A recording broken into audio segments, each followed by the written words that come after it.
welcome back to another episode of With Sonar. I'm your host, Luke Falasca. It's Wednesday. It's time for With Sonar. We've got another special guest for you today, a returning guest, James Jackson, JJ, a.k.a. my man in Texas, holding it down over there. James, how you doing today? What's going on, y'all? Y'all doing all right? We're doing good. It's sunny, 80 degrees. Fantastic day to get on the course. And the birds are chirping, sun is shining, and we're slinging freight. Do you get on the course is the better question. I know it's a great day to get on the course, but do you get on the course? Yes, we're going to be getting on the course. The golf course ponds, the fish are on fire right now. What's your handicap? I actually got kicked off of my high school golf team because I was playing in a tournament back in the day, and I was going so big. I had one of those little collapsible rods in my backpack or in my golf bag, and I started fishing during a tournament, and it caught some fish, but the coach wasn't very happy. So now I'm just a golf cart driver. Yeah, absolutely. No, I hear you. I never really picked up golf that well. I was terrible, and I decided that I was never even going to learn to try to get better. So I kind of threw it all to the wind. But you know, enough of that, right? You know, we've got some good things to talk about here today, James. There's a lot going on in the world. I don't know if we would use the term "good" to describe it, but there's a lot going on. You know, fortunately, we've got a lot of good data to help give a little bit of visibility into what it's doing to the transportation market, but it's a challenge. It's a challenge for sure. You know what's going on. Obviously, we're talking about Ukraine here. For those that have been living under a rock, we're talking to you. No, I'm kidding. But in all seriousness, very, very serious what's happening in Ukraine. You know, James, this is something that one of the things I love about this show is, you know, you and I, we're not here to speculate on what's going on in the market. A lot of folks ask me my opinion. I don't know why. I have a terrible opinion on pretty much everything. It's always wrong. But they're asking, and the number one thing I always tell them is, listen, I'm not here to speculate into what's going on in the market. What are ultimately going to be the true implications of the Ukraine-Russia conflict, war going on right now? I don't know, right? It was the same thing like when there's hurricanes going on. How is that going to impact the market? The beauty of it all, though, is we don't have to guess. You know, we can leverage, you know, a lot of the data, the real-time data, to understand what's happening in the market, and that's exciting for me because if I guess, I'm going to be wrong, but at least we kind of have a little bit of footing to stand on. And with all the changes that are happening, you know, it's crazy to think, like, James, you and I were talking before the show, right? And there's been a lot of headlines over the last few days with various carriers, ocean carriers like Maersk and MSC and others, as well as some over-the-road carriers like UPS and Landstar. A lot of them have been cutting down systems, stopping a lot of their services in Russia and even parts of Ukraine. You know, what do you make of that, James? Kind of when you were seeing those headlines, what was going through your head? Seeing a lot. I was just thinking about, you know, the people. Like you said, there's a lot of headlines going on. There's a lot of turmoil within the industry, and it's going to be okay. You know, we're going through some headwinds, but smooth seas never made a skilled sailor. So we're going to get through it. We have enough data to rely on that's proven, and we got a lot of good people. So we're gonna be all right. Yeah, no, I think you're right. Right, if nothing else, we've shown there's tenacity for folks to continue to push forward. Obviously, we wish for everybody and pray for everybody to be safe. But to something that I noticed that I thought was interesting is, you know, you've got, you know, UPS and FedEx have suspended service or deliveries to some parts or all of Russia, depending on the carrier. DHL, though, we haven't heard from them yet, and I think it'll be interesting to see what happens. DHL, for those that aren't aware, they have 40% of the Russian parcel market. 40% of the Russia parcel delivery market. They haven't stopped yet, and I think it'll be interesting to see, you know, what happens. I mean, we have to remember too. It's important, right? There's a lot of people in Russia. It's not just, you know, the government or the military. There's a lot of people there that need goods as well. So it's, as they continue to shut down, I think there's a lot of implications. But also, many have stopped services in Ukraine. Landstar has stopped in Ukraine. They've shut down operations there. That actually is about $100 million worth of their business is done in Ukraine. They've got some pretty big offices there. James, you were a broker for a while. Imagine somebody coming in and saying, "Hey, we're not doing business. You got to shut down shop until we say otherwise." It's like, what do you do? I mean, imagine that, right? What would you do if, just like when you were working in brokers, your 3 biggest customers, boom, gone tomorrow? Be scrambling. You know, the scramble is definitely real. Um, Unfortunately, I mean, due to the circumstances, I think Landstar made the right call.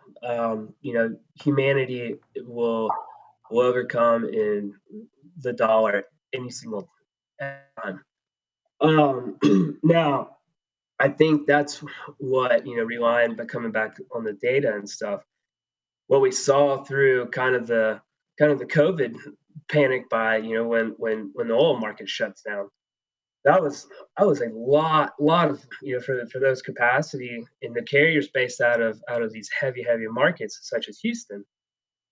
When that stuff went overnight, this data that we have really helps you leverage and pinpoint, saying, okay, where can I pivot next? Where can I move to set myself up for success? What are some new markets? What are some new verticals we can get in based off of just the overall data? So I think, it's a shock. People are scrambling, absolutely, but I think ultimately the greater good was, and the right decision was made. Yeah. Yeah, no, and you made a great point, right? We've seen some pretty large events, right? We were talking about last week the Texas snowstorm. We saw that show up in sonar, right? In a big increase in demand with tenders. We saw and an additional capacity constraint on top of what we already had when COVID hit. Right? We saw the panic buying surge, then we saw the fall off, then we saw the big ramp. That kind of took us to the top there by August or so of 2020, and then we maintained that top, still are near that top. So it's definitely incredible to see some of those movements. I want to go ahead and throw something up here that I think is really interesting. So something that we've been looking at here is, there it is. Look at that. So this is a chart of inbound shipments going to Ukraine, right? I mean, look at that right there. So pretty much since the start of the year, or I guess this is about the last 30 days or so, I mean, they've been on a steady decline. A lot of that has definitely been impacted by the Russia and Ukraine tensions. They didn't actually start, I believe, their invasion until about a week and a half ago or so. And that white line, where the blue and white line meet, that's today. Those are today's bookings that have happened that are scheduled to ship to Ukraine. Okay, so those aren't customs that have already hit Ukraine. Those are bookings of what is to go to Ukraine over the next couple of weeks, or to ship there. So that's what's being loaded on vessels today, where that blue and white line meet. That's what's being loaded on vessels today to head to Ukraine. The white line, it's less of a forecast, more of an actual schedule. So that is what is scheduled to be loaded on ships to head to Ukraine over the next 7 days. So again, a lot of this volume won't actually start showing up for probably a couple of weeks, depending on where it's coming from around the globe. But I mean, look at that. I mean, we've seen just over the last 2 weeks and going through to that forecast to the end of it there, that's about a 25% drop. Ukraine's not that small, and they've got a pretty big port there in Odessa. James, you cut off 25% of imports for a certain period of time, it's going to be problems. Oh, absolutely. It's and I mean, we can see the effect. And you made a great point there, is that Ukraine, although on the world map it may look small, but it's actually one of the top importer and exporters for the agriculture industry. We Yeah. do our ag sector does a ton of business, with that. And watching this is just really sad because, they have a lot of great people, and they're strong, and Yeah. you can tell, just looking, they're built by farmers, and so times are tough right now. This is definitely having a direct impact. It's actually very sad to see. But I think good always will prevail, and I believe hopefully sooner rather than later we're going to see a rocket ship of it just come straight back the other way. That's right. And here's the beauty of it, right? James, is we don't know how long this is going to last. We don't know where it's going to go. But the nice thing is here in Sonar, right? If you do have part of your supply chain exposed to the market, this is going to tell you exactly what's going to happen, and it's going to tell you it not just as it's happening, but it's going to tell you it into the future as well, so that you can make those plans, so that you can make adjustments as need be, or if nothing else, just see the implications of it, right? And that's what I love about Sonar. To flip gears for a second, let's bring it back to the U.S. for a minute, right? I know a lot of our viewers here are much more exposed to what's happening here domestically. So let's flip gears here. I want to show a chart of just where we are in the U.S. From a port perspective. Okay, here we go. So here's a good chart. Look at this. So this is a chart I think a lot of folks are familiar with. The blue line there represents truckload volume over the last year. Big troughs there are holidays. The green line represents tender rejections, or capacity is another way to look at it. Basically, the lower the green line goes, the more capacity we have to move a lot of those tenders. The higher the green line is, the less capacity there is, and the more exposed shippers are to the spot market. So here's the reason why I think this chart is so interesting is over the last year, demand, the blue line, is still very elevated. Not quite at its peak, but not far off. But the green line has had a steady decrease. James, what do you make of this? Demand is staying elevated, relatively stable, but capacity shows signs of easing. What does that mean for a shipper or a broker or a carrier, or really anybody in the industry? Anyone within the industry, I think, this is nothing that's out of left field. This is expected, and I still think, we talked a couple weeks back, is that I still think we're going to feel this front of demand for at least the next couple of years. Now, granted, everything going on in the geopolitical specter, what's the implications of that? We don't know yet, but based off of this data, we're still going to see that. And as a shipper or a broker or a carrier, the biggest thing you can do right now is enhance your relationships and say, hey, let's find a median. Let's find a median where hey, everyone's eating, everyone's doing all right, and let's try to settle this out. I talk to people all the time. It's not necessarily a supply issue. It is that demand issue. So we have to figure out ways to kind of cool it down and meet in the middle. Absolutely, James. But one thing that I think is if you're a shipper, right, there's a potentially a good sign here that while demand is still remain elevated, the green line is showing that things are going down, meaning that capacity is beginning to close the gap with demand. It's still incredibly elevated there at over 18%. 18% tender rejections is still extraordinarily high. Traditionally, we sit between that 3 and 6% range in a traditional year like 2019 and before. But so to be at 18%, we're still very elevated. However, it's trending in the right direction. We were at 28%. Now we're sitting much closer to 18%. So the trend is in the right direction. What that tells me is a couple of things. Number one, that capacity is closing the gap on demand. Capacity has begun to absorb some of that demand. Number two, if you're a shipper, that's reduced some of your spot market exposure, or it should. Number three, I think new contract rates are beginning to be implemented now, and they're higher because a lot of times they're negotiated based off of where spot markets have moved to. So that's made the contract market more attractive than the spot market to a lot of large asset carriers. So I think that's helped things as well. Excuse me. But if you're a broker and you see this, I think this is a good opportunity to understand that there's going to be softening in the market. The question is, where do we land, right? Do we continue this trend? Do we go back to where we were? Do we land somewhere in the middle? Is this just a brief little low before we go to new highs? That's the question, James, right? I think more or less we're gonna land in the middle. It's definitely softening, and there's definitely some absorption within the market. But I don't think that we're gonna. I mean, we may see it go up a little bit, but I think overall we're going to meet somewhere in that middle. It'll never be as low as it was. Yeah. It'll never get back to that that 18, 19, but I think somewhere in that middle that Yeah. it's gonna hold on. The nice thing is, James, we don't have to guess. When it does happen or doesn't happen, we'll know. We'll be reading it right here, We'll right? know. That's it.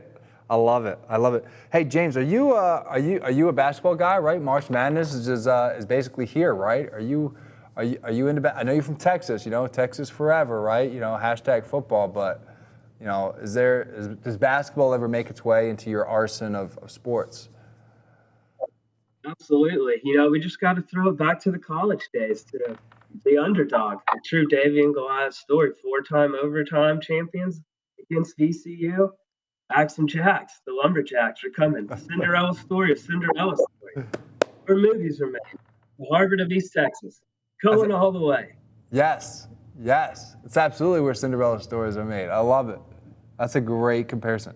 You know, it'll be interesting to see exactly kind of where it all lands, you know, given that a lot of this stuff wasn't able to happen last year. So I think people are very excited. I think people are very excited for it. Players are excited, coaches excited. Obviously, the fans are excited. Do you do you make a bracket? Yeah, so we throw out a couple of brackets, but nothing.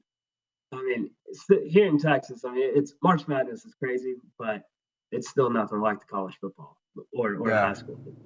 Yeah. I mean, Texas forever, right? You know? Texas forever. Friday Night Lights. Always. Is that accurate? Is that an accurate? Is that a documentary of Texas? I mean, so in some of the smaller towns, the towns will literally shut down. The whole towns will shut down. I mean, that's the place to figure out the who's who of your community. Who's the movers and shakers? Go sit in the stands on a Friday night, and it's it's like religion down here. Yeah. See who's talking to who. You know, it's that's fun. That's exciting. Did you ever play football in high school? So yeah, I was starting left out. No, never played football in high school, but I was a cheerleader. So There you go. just like my man W. Just like There my you man go. W. Love to hear it. Love to see it. It's awesome. All right, well, James, here, we don't want to get too distracted. Let me bring us back here. All right, so we got some more things in Sonar I want to talk about. Ports. What's the lifeblood of the truckload market? Where does demand come from? A lot of it comes from overseas. 70% of truckload volume is on a ship at some point in time. We got to look at what's going on the ports. And we've got a brand new data set to look at in the ports too. And a favorite one, it's already become a favorite of mine. Top 5 for sure. Okay, let's go ahead, check this out here. So this beautiful color map here that we're looking at, or tree map, whatever, I mean, some pretty colors. It looks like Christmas on the screen right now. All right, Christmas just came early. All right, so James, this is our dwell time. So P44, Project 44, new data partners of ours. We've got like 1,500 data partners that we work with, but we just added one with Project 44. Very exciting to get some new insights on the ocean side here, okay? Now, this particular data set is looking at U.S. ports, and we're looking at dwell times as the port of discharge, meaning that when these containers come into U.S. ports, it's basically saying how long are they having to wait at these ports before their containers actually get offloaded and they get to leave, right? And eventually it gets picked up. So this is really important if you're a shipper, as well as if you're a freight forwarder, okay? Because it gives you a little bit more visibility to have accurate estimations. You know, if I'm shipping a container from, say, Shanghai to LA, rule of thumb transit is somewhere in the neighborhood of like 12 to 13 days, depending on what vessel, depending on a couple things. There's no way you're going to actually get that container in 12 to 13 days because it might wait at the origin port for a while before it actually gets onto a ship. And then on top of that, you have the transit time. And then it might wait at anchor, and then it might wait again when it actually gets out of anchor into the port before it eventually gets offloaded. All of a sudden, a 13-day trip could turn into 35 days. But you don't know, is it 35 days, 25 days, 20 days, is it 45 days? That's what this helps you answer. So we're looking at this at the port of discharge. By the way, we have like 94% global coverage of ports. So this is not just a domestic data set. This is an international data set.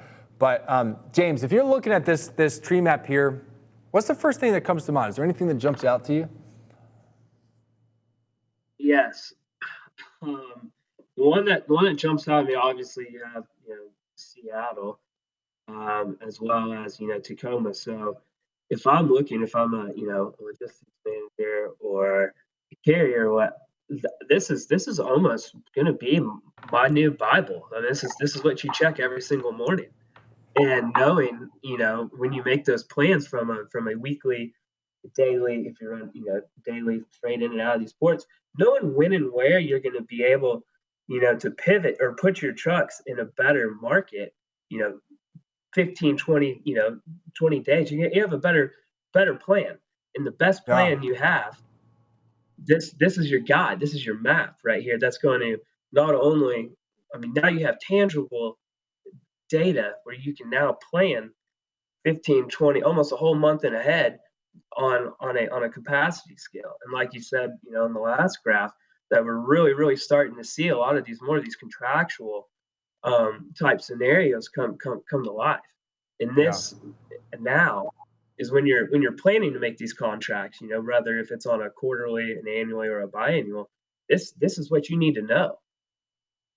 No, spot on, James. Couldn't have said it better, right? I mean, it gives you a lot of visibility into. I mean, why would it's kind of like, why do rates go up? Rates just don't go up for kicks and giggles in the truckload market. They go up because there's been some change, or down because there's been some change to supply and demand.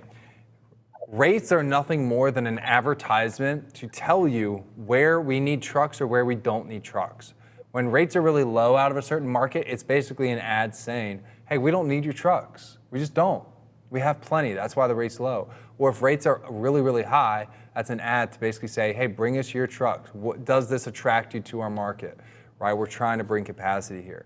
Now, in terms of where capacity and supply and demand fluctuate, that obviously determines how significant those bands are. And there's obviously other factors into it. I'm oversimplifying, but we understand the point. This is no different. This is the result. This is kind of like that rate. Okay, this is the result of increased demand coming to the port. If you have too much demand coming into the ports can't handle it. Seattle is a perfect example. A 208% increase. By the way, that percent number on top, that's from last week. So that's from a week ago. Okay, the bottom number there is in days. So that 18.51 you see, that's 18 and a half days is how long containers are having to wait at the port of Seattle before you can that container's actually discharged. All right, 18 and a half days. And that's just at the port of Seattle. We haven't even looked at the origin port. And I can tell you right now, the port of Shanghai, it's around 3 days right now. And other ports are way longer. The port of Jakarta in Indonesia, if you ship from there, that's about 6 days right now, as of this morning. And there's a lot of other ports there. Shenzhen's at 8 days. So depending on which port you at, you have to add it on the front end and the back end right now. So I mean, you're talking 25 days here before you're going to get your container, and we haven't even talked about the actual transit time yet. So that's another 2 weeks. So very important here. But if you're a driver, James, you already hit the nail on the head. There's probably about to be a big influx coming out of Seattle here pretty soon because they're going to have to get that freight out. So you got options. James, I want to talk about one last thing before we run out of time. And you know what it is? It's fuel. We got to talk about fuel prices right now. We're high. Fuel. Look at that. Look at that line right there. Look at that graph. We are up and to the right. James, what price is that? Are we at like $55 a gallon yet? $4.10. $4.10 a mile price of diesel. $4.10 a mile. And keep in mind, that's national average. You're in California. You're going to be paying a lot more than $4.10. Yeah, we were looking at. I think Dinner sent a picture in the Slack channel. One of his drivers out there took a picture. I think it was north of $7 a gallon, which is just astronomical. $7. I used to be able to fill up my car for $7. Yeah, that's not true, but okay. $7 a gallon. Worth of work. Yeah. So that's crazy. Yeah. No, it absolutely is, and This is increasing prices. So even though we've seen a lot of prices come down a little bit, we've started to see truckload prices come down, line haul rates, fuel surcharges are going up. So even if they're coming down, they're not quite coming down as much. You know, if you see a 10% decline on a lane, it may not be quite a 10% decline because those fuel surcharges are beginning to go up because of this right here. It's becoming very costly. James, one last thing here before we part ways. I just want to let everybody know who is viewing here today. So we've got an event here coming up, and if you haven't been to one of our events, you have to. They're going to be amazing. So this next one is the future of supply chain. It's going to be a fantastic event here. March is here. The first 100 tickets sold in March, okay, as of today. So March 2nd for $12.95. Big discount. Have a great Wednesday. We'll see you next week.